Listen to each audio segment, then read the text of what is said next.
Moi, je travaille beaucoup avec des aliments, bien sûr, naturels, des aliments peu chers. On a parlé de la noix de Grenoble, c'est pas la seule.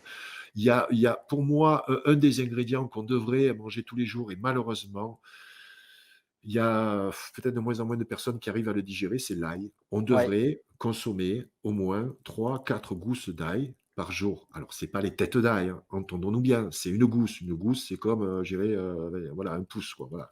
Ouais, ouais, c'est ça, ouais. Et pas de l'ail cuit, hein, de l'ail cru. Certains me diront: Comment «Ah, est-ce mais que tu j'arrive pas là». facilites la digestion? Ouais, comment est-ce que tu facilites la digestion? Alors, très bonne question, Jack, parce que l'ail, avant, j'arrivais pas à le digérer, tu vois? J'ai OK. commencé à en consommer, il y a, ouais, quasiment 10 ans, et je m'y suis habitué petit à petit en je le faisais confit. En fait, je prenais une tête d'ail, j'enlevais, en fait, toutes les peaux. Tu connais Mmh. ça? Tu mets de l'huile d'olive dessus, tu mets dans un plat donc à gratin, tu le mets au four, tu en mets, 4-5 quoi, tu vois? Et tu les mets, à peu près 30-40 minutes à 180. Certes, ça va tuer tous les nutriments de l'ail, mais je te parle pas de ça. Tu vas avoir le goût déjà de l'ail, qui est un goût qui va être très léger. C'est un peu le goût du pruneau, quoi, tu vois? C'est un peu comme l'ail noir, tu vois? Mais n'achetez pas Mmh. l'ail noir, c'est hors de prix et c'est une fumisterie. Vous pouvez le faire, vous, vous le cuisinez, donc j'ai mangé pendant quelques mois, je dirais, cet ail confit et j'avais fait des études poussées sur l'ail. Je me dis quand même, c'est un antiviral, antibactérien, antifongique. C'est un aliment miracle, l'ail, tu vois?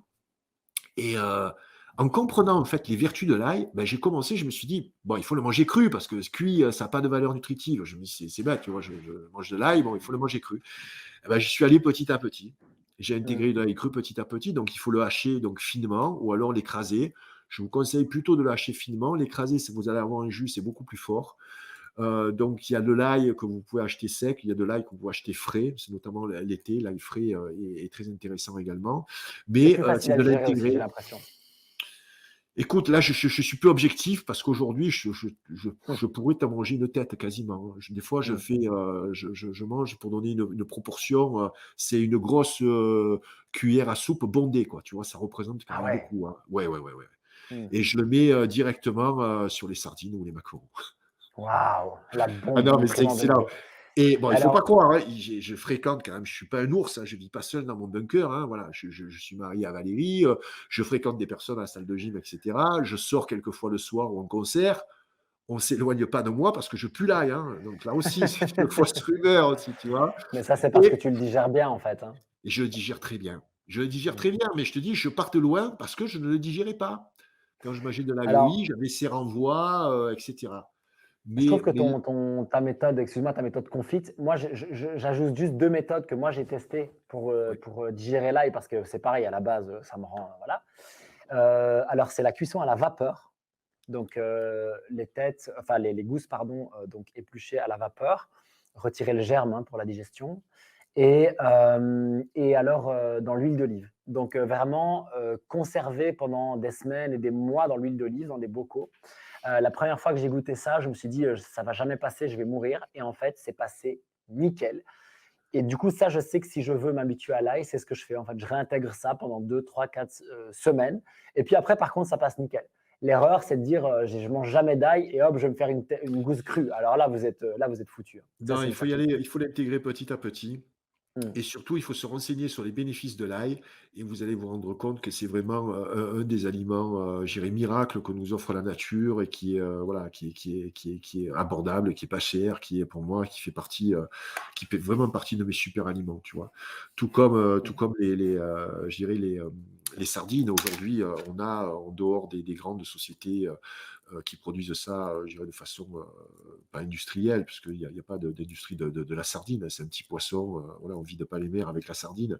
Mais il y a beaucoup aussi de petits, producteurs français de sardines avec des boîtes qui sont juste, Mmh. magnifiques, quoi, tu vois? La boîte peut même servir de décoration. Mais bon, ça, je me réserve pour mon livre de recettes, voilà, avec des petits trucs comme ça, très simples, tu vois? Donc ça, c'est des poissons, voilà. Il y a une Mmh mh. épice, tu vois, que j'utilise, quasiment quotidiennement, c'est le curcuma. Donc voilà, pour ses vertus OK. anti-inflammatoires. Voilà, quand je prends du riz, par exemple, je peux saupoudrer de curcuma, ça fait un riz jaune, quoi, tu vois? Ça donne vraiment de la belle couleur. Je fais aussi mon jus, hein, un jus donc avec cet extracteur de jus où je prends des racines de curcuma, racines de gingembre, du jus de citron que je vais diluer dans de l'eau. Là, pour moi, c'est un jus miracle aussi, Tu le fais antioxydant, toujours ce jus? Ah antiviral. ouais. Non, je ne le fais pas toujours tout le temps. Mmh. Je le fais de façon, aujourd'hui, ponctuelle, notamment au niveau des changements de saison. Et là, bon, pour me protéger pendant l'hiver, je vais sûrement en refaire. Donc, il y a la cannelle aussi, tu vois, qui est très intéressante, que je mets sur mon pancake, tu vois, le matin ou alors sur des fruits. La cannelle a la vertu aussi d'être hypoglycémiante. Là aussi, pour Ouais. abaisser l'index glycémique d'un repas. Il y a bien entendu le vinaigre de cidre, hein. Moi, je suis un addict du vinaigre de cidre. Donc, matin, midi et soir, même un petit Comment est-ce que verre tu le avant de consommes? me coucher. En fait, je le consomme à part. Je le dilue dans un petit verre, un demi-verre d'eau, hein. Donc, je ne le bois pas Simplement. pur.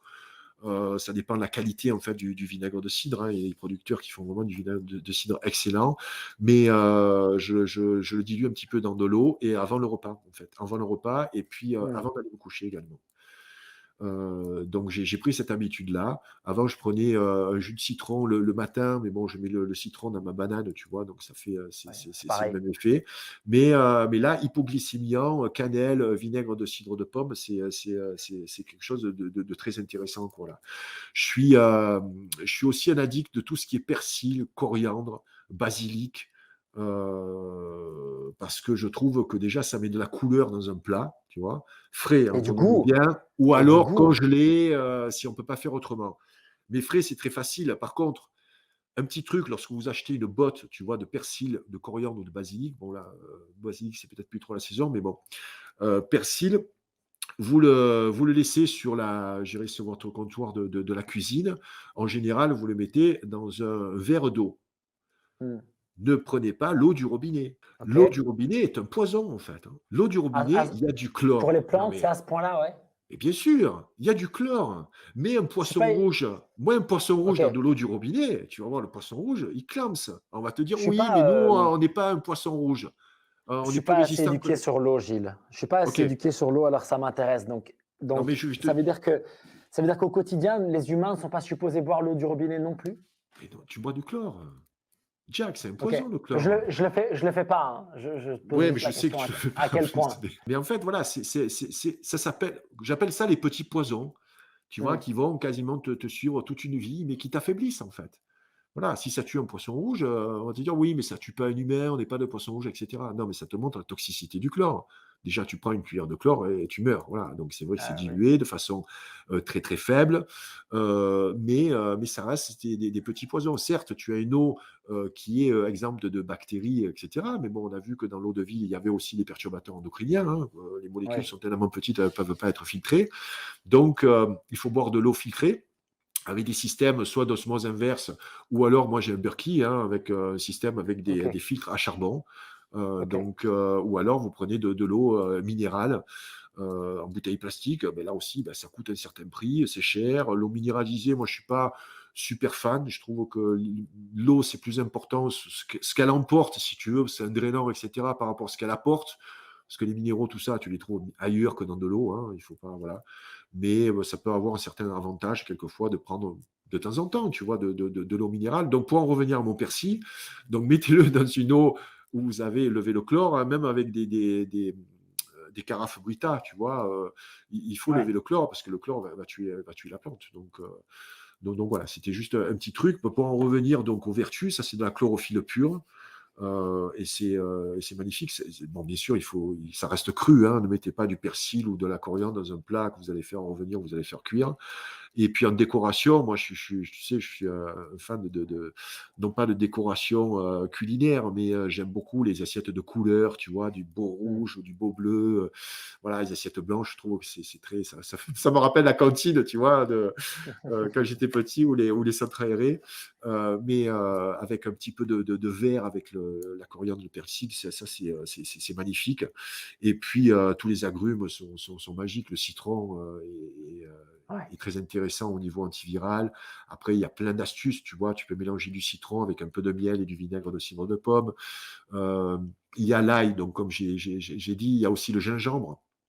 qui a un Mmh. peu pas les mêmes vertus que l'ail, mais bon, là aussi, le gingembre était intéressant. Donc, Que le tu utilises poivre avec le en piment. jus alors, hein, le gingembre beaucoup? Pour Oui, qu'il ou le reste cru gingembre, mais aussi? quelquefois, je peux le râper, tu vois? Je peux le râper sur des aliments qui manquent un petit peu de goût. Tu veux un peu de piquant, tu veux changer du piment ou du poivre, tu râpes un petit peu de piment.